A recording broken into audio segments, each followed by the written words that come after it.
मन बोल हरि हरि हरि बोल। गोविंद माधव गोपाल बोल।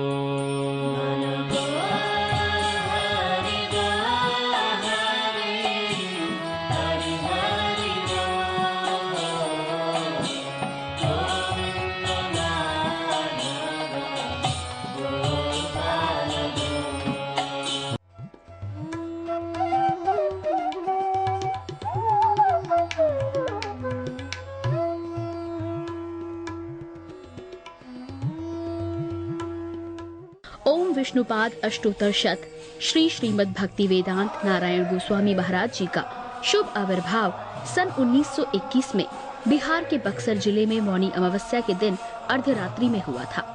प्रारंभ से ही इनकी धर्म में रुचि थी। बचपन में ही उन्होंने गीता रामायण आदि का अध्ययन किया था। संसार से अत्यंत तीव्र वैराग्य होने के कारण 25 वर्ष की आयु में ही वे गृहस्थ जीवन त्याग कर मठ में निवास करने लगे। सन 1946 में उन्होंने नित्य लीला प्रविष्ट ओम विष्णुपाद श्री श्रीमद् भक्ति प्रज्ञान केशव गोस्वामी महाराज जी से विधिवत दीक्षा प्राप्त की तथा सन 1954 में संन्यास ग्रहण किया। मथुरा में निवास करते हुए अपने गुरु की आज्ञा तथा कृपा से अनेक ग्रंथों का हिंदी भाषा में अनुवाद किया है। इनके प्रमुख ग्रंथ हैं श्रीमद् भगवद गीता, गीत गोविंद, जैव धर्म, वेणु गीत, भजन रहस्य, ब्रजमंडल परिक्रमा, श्री श्री वृहद भागवतामृतम। इन सभी ग्रंथों का English, Spanish, Dutch, French, German, Russian, Italian, Portuguese, Chinese आदि विश्व की अनेक भाषाओं में अनुवाद हो रहा है। लगभग पिछले 60 वर्षों से श्रील भक्ति वेदांत नारायण गोस्वामी जी महाराज ने भारत एवं विश्व के सभी प्रमुख देशों में शुद्ध भक्ति का प्रचार किया, अर्थात भक्ति योग की शिक्षा प्रदान की। श्रील गुरुदेव के भक्ति प्रचार कार्य से प्रोत्साहित होकर अमेरिका के ह्यूस्टन के मेयर द्वारा श्रीमान लीपी ब्राउन ने 31 मई सन 2003 को इन्हें ऑर्डिनरी सिटीजनशिप एवं गुडविल एम्बेसडर के सम्मान से विभूषित किया। सन 2003 में ध्वजाचार्य पीठ तथा विश्व धर्म संसद ने श्रील गुरुदेव को कृष्ण भक्ति, विश्व भर में सनातन धर्म के प्रचार प्रसार तथा ब्रजमंडल के संरक्षण एवं पुनरुद्धार हेतु अनेक अथक प्रयासों के लिए योगाचार्य की उपाधि से सम्मानित किया। इस प्रकार संपूर्ण विश्व में प्रेम धर्म का प्रचार प्रसार करते हुए श्रील भक्ति वेदांत नारायण गोस्वामी जी महाराज ने 29 दिसंबर 2010 को श्री जगन्नाथपुरी में अपनी भौम लीला को संवरण किया। वे अपनी दिव्य शिक्षाओं में और अपने निष्कपट आश्रित जनों के हृदय में सर्वदा विराजमान हैं। सबसे पहले मैं अपने गुरुदेव नित्य लीला प्रविष्ट ओम विष्णुपाद अष्टोत्तर श्री श्रीमद् भक्ति वेदांत नारायण गोस्वामी महाराज जी के चरणों में प्रणाम करता हूँ। नित्य लीला प्रविष्ट ओम विष्णुपाद अष्टोत्तर श्री श्रीमद् भक्ति वेदांत स्वामी शिला प्रभुपाद के चरणों में प्रणाम करता हूँ। अपने परम गुरुदेव नित्य लीला प्रविष्ट ओम विष्णुपाद अष्टोत्तर परिवर्जकाचार्य श्री श्रीमद् भक्ति प्रज्ञान केशव गोस्वामी महाराज जी के चरणों में प्रणाम करता हूँ। अपनी पूरी गुरु परंपरा के चरणों में प्रणाम। आप सब भक्तों का, श्रोताओं का, भाइयों का, बहनों का सबका स्वागत। आज हम श्री रूप गोस्वामी के एक ग्रंथ को लेंगे और इसी के ऊपर हम आने वाले कुछ हफ्तों में चर्चा करेंगे। उस ग्रंथ का नाम है उपदेशामृत, उपदेशों का अमृत। उपदेश के जो एक शिष्य को स्वीकार करने हैं और गुरु के उपदेश, ये उपदेशा अमृत हैं। शिष्य के लिए वो अमृत के समान है। ऐसे सिर्फ 10 ही उपदेशा अमृत के वाक्य जो रूप गोस्वामी ने दिए। अगर किसी व्यक्ति को भजनशील होना है तो इन 10 वाक्यों को अगर वो अपने जीवन में 10 क्या एक को भी धारण कर ले तो उसका जीवन सफल हो जाएगा। आइए हम रूप गोस्वामी के चरणों में भी प्रणाम करते हैं। जो खास चैतन्य महाप्रभु की कृपा लेकर इस धरातल पर हम जैसी जीवात्माओं को कृपा करने के लिए आए। हमारे सारे गोस्वामियों में से अन्यतम रूप गोस्वामी, गौड़िया वैष्णव अर्थात हमारे संप्रदाय के सारे वैष्णव अपने आप को रूपा अनुगा कहते हैं। रूप अनुगा, अनुगा मतलब अनुगत्य करते हैं किसका? हम रूप गोस्वामी का अनुगत्य करते हैं, अर्थात रूप गोस्वामी के बताए हुए मार्ग में हम चलते हैं। चैतन्य चरितामृत में भी हर अध्याय के बाद यही बोला गया है, रूप रघुनाथ पदे होई बे अकुति काबे काबे हमा भूजा बसे जुगल प्रीति। कब ऐसा होगा कि मेरे रूप गोस्वामी और रघुनाथ दास गोस्वामी इनके चरणों में मेरी रति होगी, जिनकी कृपा से मैं उस अंतरंग राधा कृष्ण के प्रेम को समझ सकूंगा। होई बे अकुति काबे हमा ही अवसे जुगल प्रीति। जुगल मतलब राधा कृष्ण की जो प्रीति का, जो प्रेम की जो संबंध है, कब मेरे हृदय में आएगा, कब मैं समझ सकूंगा। बूझीबे। हमारे 6 गोस्वामी श्री रूप, श्री सनातन, श्री भट्ट गोपाल भट्ट गोस्वामी, रघुनाथ दास गोस्वामी,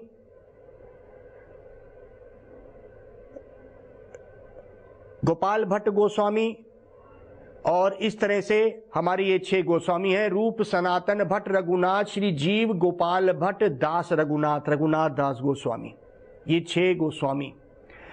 इन्हीं की ही बताए हुए मार्ग पर हमारा पूरा संप्रदाय चल रही है। इन्होंने अपार ग्रंथों का भंडार हमें छोड़ के गए हैं। आज अगर कुछ भी चर्चा अगर धर्म की होती है, बिना इनके वो चर्चा पूर्ण नहीं हो सकती। तो कहते हैं कि रूप गोस्वामी का प्रणाम ये है, श्री चैतन्य मनोभीष्टाम, श्री चैतन्य महाप्रभु की मन की अभिलाषा को पूर्ण करने के लिए चैतन्य महाप्रभु ने पूर्ण कृपा लेके आज अवतरित हुए हैं इस कलयुग में। श्री चैतन्य मनोभीष्टाम स्थापिताम यना भूतले, इस भूतल पे, पृथ्वी पे स्वयं रूपम कदामय्यम ददाति स्वपदंतिकम। कब ऐसा होगा? रूप गोस्वामी मेरे पे अपनी कृपा बरसाएंगे। अर्थात मतलब क्या है कि कब ऐसा होगा कि उनके बताए हुए ग्रंथों के मार्ग में कब मैं अपने जीवन को ढाल सकूंगा।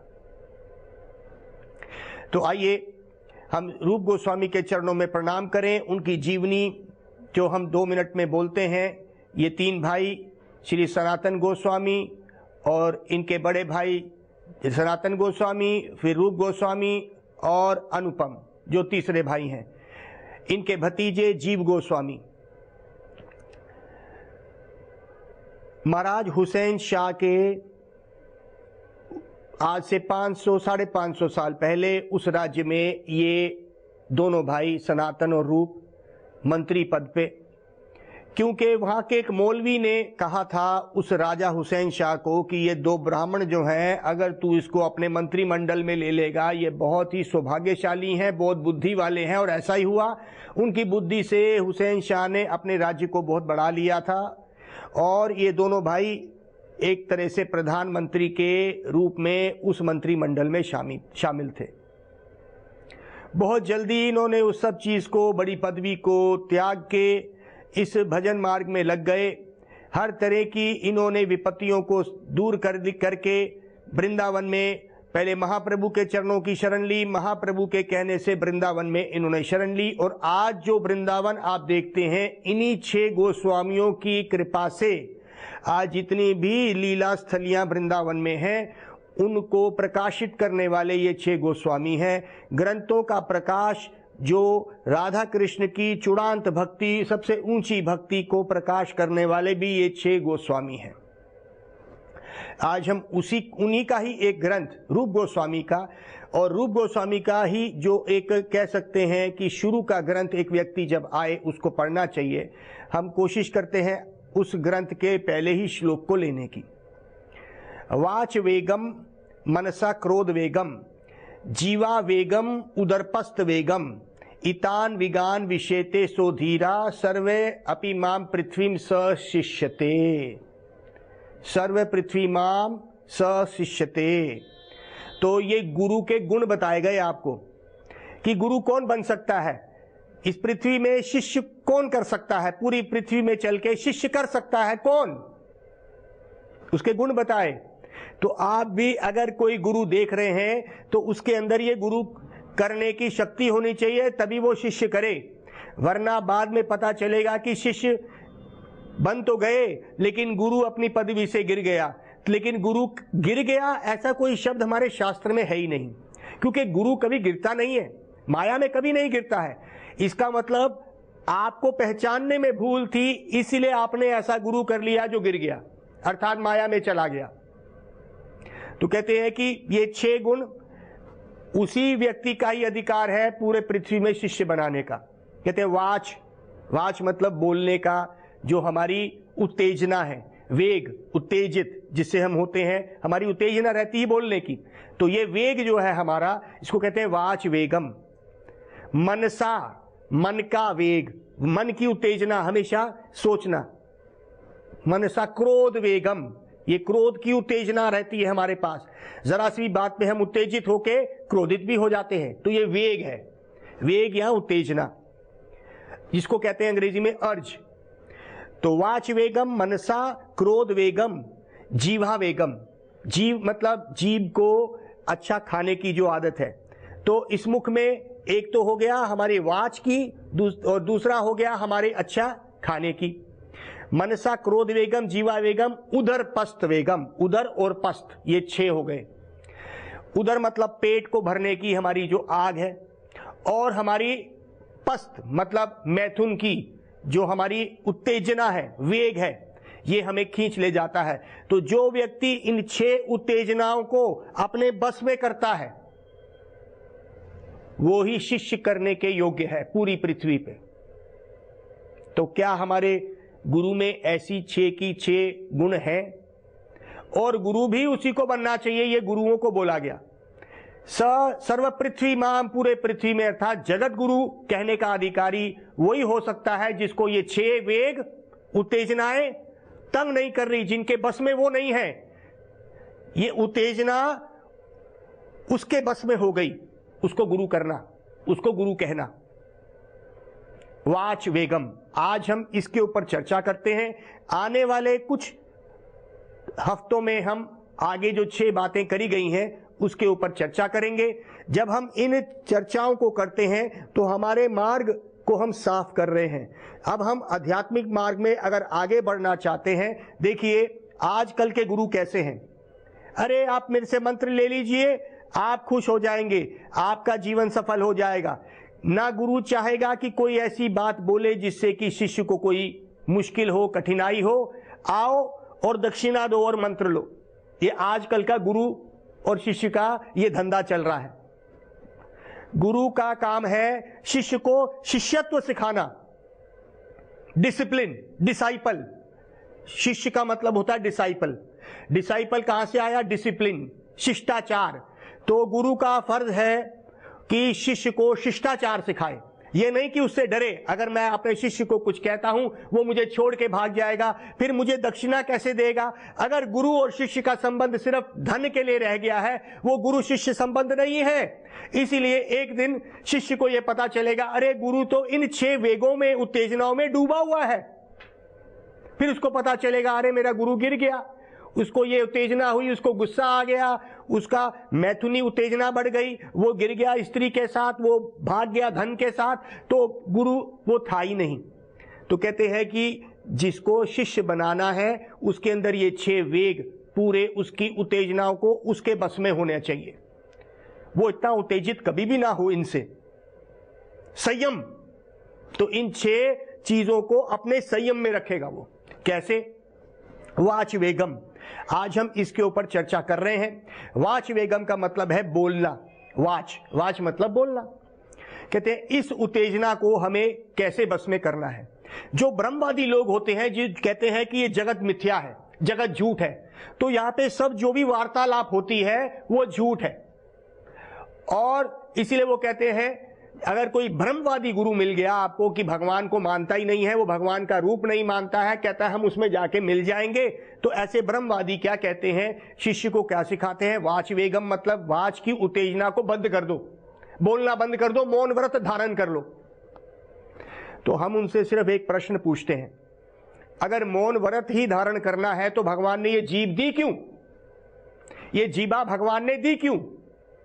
ये जीभा भगवान ने बोलने के लिए दी है, पर यहां पे बोल दिया गया कि अपने इस बोलने के वेग को, उत्तेजना को अपने बस में करो।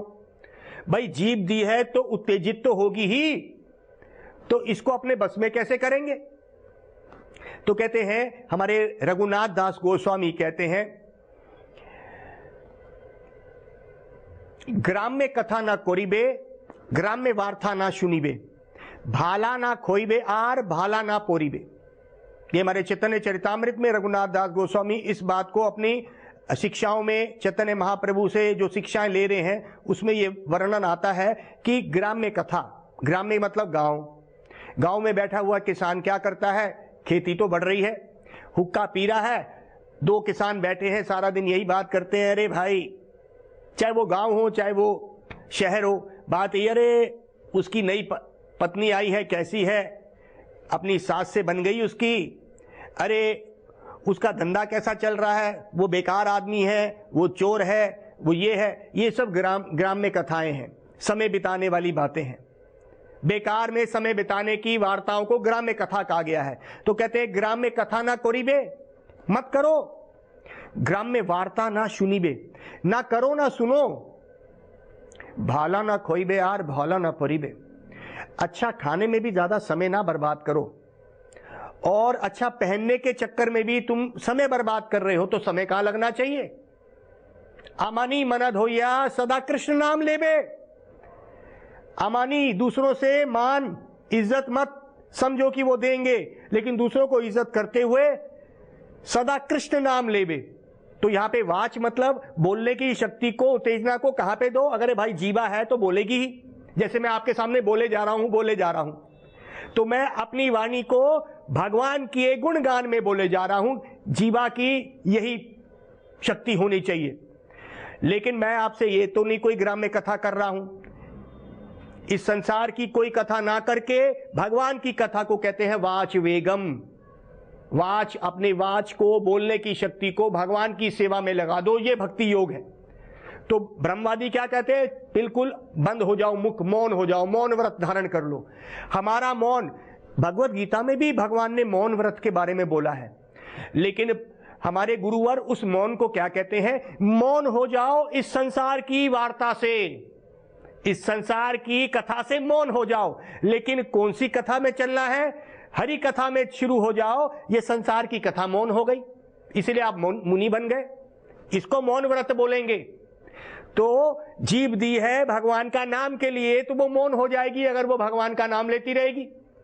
भगवान का नाम लेते रहो, इस संसार की कोई बात ही नहीं निकलेगी, क्योंकि जीभ तो एक ही है, वो भगवान में लग गई। तो और भी कहते हैं हमारे श्रीमद् भागवत में भी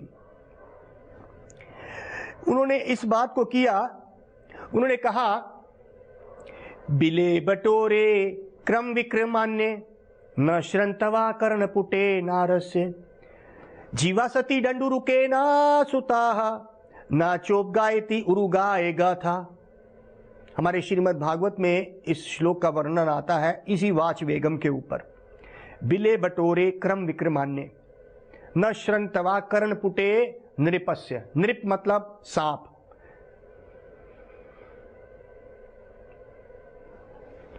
कान जो भगवान का नाम नहीं सुनते वो एक सांप के बिल की तरह हैं। बिले बटोरे क्रम विक्रमान्य, उस विक्रम, उस भगवान का कर्मों के बारे में अर्थात कथाओं के बारे में जिस कान ने नहीं सुना वो सांप का कान माना गया है।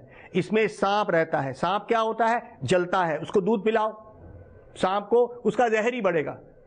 तो कहते हैं कि जो व्यक्ति इस कान से भगवान का श्रवण नहीं कर रहा है, अंदर जल रहा है इस संसार से, इस संसार के किसी को आनंदित देख के वो जलता है।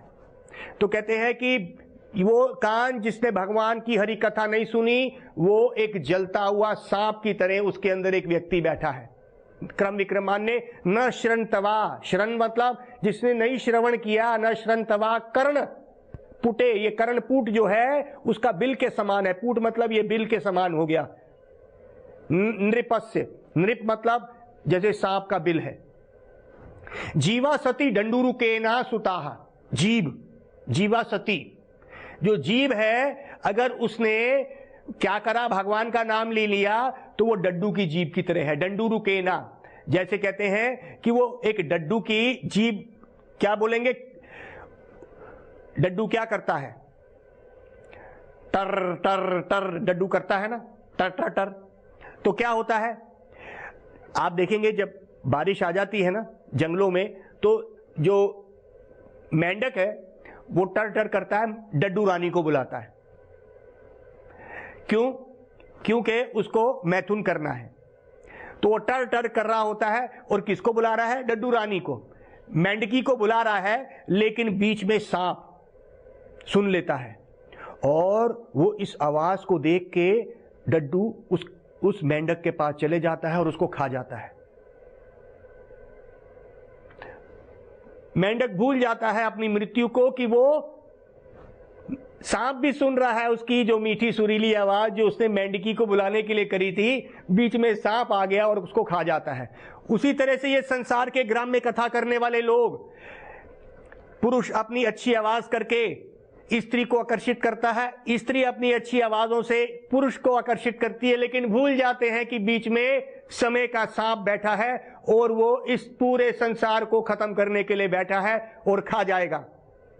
जीवा सती डंडुरुके ना सुताहा ना चोपगायती उरुगाय गथा, जिसने उस उरुगाय, उस भगवान उरुक्रम के गाथाओं को, लीलाओं को नहीं किया अपने इस जबान से, वो सच में ही डड्डू की जबान, वो मेंढक या मेंढकी की जबान बन गई और वो भूल गए कि भाई मृत्यु भी आनी है और मृत्यु रूपी सांप आएगा और उनको खा जाएगा। बोलने दो इन सबको, आप सब लोग भजन करना शुरू करो, भगवान का नाम लेना शुरू करो। हम मेंढक की जबान लेके ना मर जाएं।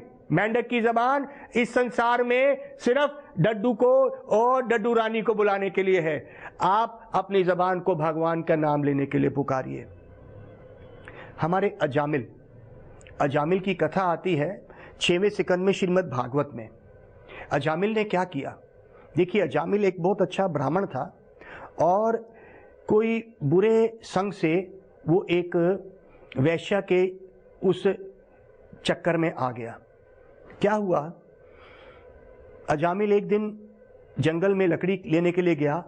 वहां पे उसने एक वैश्या को अवैध कार्य करते हुए किसी पुरुष के साथ देखा, लेकिन अजामिल का मन वहीं रह गया। घर में आया और उसने अपने पत्नी और बच्चों को भी त्याग दिया उस वैश्या के लिए। और एक दिन ऐसा हुआ कि पूरे घर को त्याग के उस वैश्या से उसने विवाह भी कर लिया। अब बूढ़ापे में 80 साल की उम्र में अजामिल का एक बच्चा हो गया, लेकिन था वो ब्राह्मण, अच्छे कर्म करे थे, किसी बुरी पुराने कर्मों से वो इस वैश्या में आ गया, वैश्यावृत्ति के साथ आ गया, उस वैश्या के साथ रहने लगा, विवाह भी कर लिया। गांव वालों ने उसको निकाल भी दिया गांव से और वहां पे उसका एक बच्चा हुआ, उसका नाम उसने रख दिया नारायण। अब नारायण कभी इधर जाता था तो अजामिल उसके पीछे पीछे भागता था। जब भी अजामिल कहीं गच्चा दूर हो जाता था, नारायण नारायण पुकारता रहता था हर वक्त। अच्छा, अब मृत्यु आ गई, लेकिन उसने बच्चे का नाम क्या रखा था? नारायण। नारायण, ये 4 शब्द बोले, नारायण। जैसे ही नारायण बोला तो 4 विष्णु दूत आ गए, क्योंकि 4 शब्द बोले नारायण, और 3 यमदूत भी आ गए। अब यमदूत तो आए थे लेने उसको, ये श्रीमद् भागवत की कथा है, लेने आए उसको, उसकी जान निकाल रहे हैं। अजामिल तड़प रहा है, लेकिन क्योंकि उसके मुख से उस वक्त निकला नारायण, तो यमदूत पीछे हट गए। उन्होंने देखा 4 ऐसे विष्णु दूत आ गए जो बहुत चमक रहे थे, उनके शरीर में से दिव्य ज्योत निकल रही थी। यमदूत देख नहीं पाए। और उनको वहां से जाना पड़ा। कहते भाई ये 3 क्यों आए थे? कहते क्योंकि मन से, बुद्धि से और शरीर से अजामिल ने बुरे कर्म करे थे, इसलिए 3 यमदूत आए। लेकिन 4 विष्णुदूत इसलिए आए क्योंकि 4 शब्द नारायण बोल दिया उसने, तो 4 विष्णुदूत आ गए। यमदूत वापस चले गए और यमराज के पास बोला कि हमने तो सोचा था कि आपकी शक्ति सबसे सर्वोत्तम है, आप जिसको भी चाहेंगे वो ही व्यक्ति हम उसको ले आएंगे। ये क्या हुआ? आज हमको ये लगा कि आपसे भी ऊपर कोई है। तो यमराज मुस्कुराए। उन्होंने क्या बोला सुनिए। जीवानवक्ति भगवद गुणानमादि चेतश्च न स्मरति यत चरणारविंदम। जीवानवक्ति, सुनो, मेरे भी प्रभु हैं स्वयं विष्णु। और याद रखो, जो विष्णु के भक्त होते हैं वो क्या करेंगे? जीवानवक्ति भगवद गुणानमादि। जिसकी जीव में, जिसके मुख से जीवानवक्ति भगवद गुण, जिसके मुख से भगवान के गुण नहीं निकल रहे, अर्थात भगवान का नाम नहीं निकला, उसके पास ही जाना। चेतश्च न स्मरति यत चरणारविंदम। जिसके चित्त में एक बार भी कृष्ण का स्मरण नहीं हुआ, यत चरणारविंदम कृष्णेनो नमाति यत चिरा एकादोपि। जिसने अपने मस्तक को एक बारी भी नहीं नमन किया भगवान के चरणों के सामने, उसी के पास चले जाना। तन आन्यम ध्वन विष्णु अकृत्यन। जिसने विष्णु के प्रति कोई कार्य नहीं किया, ना सर झुकाया, ना नाम लिया, उसको लेके आना। अगर जिस व्यक्ति ने ये कंठी माला डाली है और भजन का एक नाम भी जाप कर लिया, उसके पास मत जाना, नहीं तो तुम्हारी मृत्यु आ जाएगी। तो याद रखिए, ये कंठी का भी एक बहुत महत्व है। जिसने तुलसी माला की ये कंठी डाली और भगवान के जो यमराज के जो दूत हैं वो उसके पास नहीं आते हैं, भगवान का नाम जो जप करता है, यमराज ने अपने यमदूतों को समझा दिया कि उनके पास भी मत पहुंच जाना। तो आइए हम उस नाम को लेते हैं, क्योंकि समय हो गया है। मैं ये चाहता हूं कि उस नाम को, वो नाम क्या है? इस कलयुग में ये 16 शब्द का महामंत्र। इति षोडशकम नाम नाम। षोडशकम मतलब 16 शब्द। नाम नाम काली कलमासा नाश नाम नथा पारातरो उपाय सर्व वेदेषु दृश्यते। हरे कृष्णा, सारे वेद की मत होके कह रहे हैं कलयुग में, हरे कृष्णा कृष्णा कृष्णा हरे हरे, हरे राम राम राम हरे हरे। तो ये 16 शब्द का महामंत्र आप कैसे करेंगे? मेरे पास माला है, मैं चाहता हूं कि आपको 1 मिनट के लिए इस बात को दिखा दूं। इस माला में आपने अगर कभी वृंदावन गए तो ऐसी थैली लेके बहुत हमारे भक्त लोग चलते हैं। ये माला है, देखिए ये 108 मनके हैं। हर मनके में आपने क्या करना है? इस उंगली को ना लेते हुए इन उंगलियों से करेंगे, ये इस उंगली को नहीं छुएंगे। और क्या करेंगे? हर मनके पे बोलेंगे हरे कृष्णा कृष्णा कृष्णा हरे हरे, हरे राम राम राम हरे हरे। फिर दूसरे मनके पे जाएंगे। इस तरह 108 मनके की माला आप ले लीजिए, अपने जीवन को सफल बनाइए और भगवान का नाम लीजिए। गौर प्रेमानंदे हरि हरि बोल। मन बोल हरि बोल हरि, हरि हरि बोल। गोविंद माधव गोपाल बोल।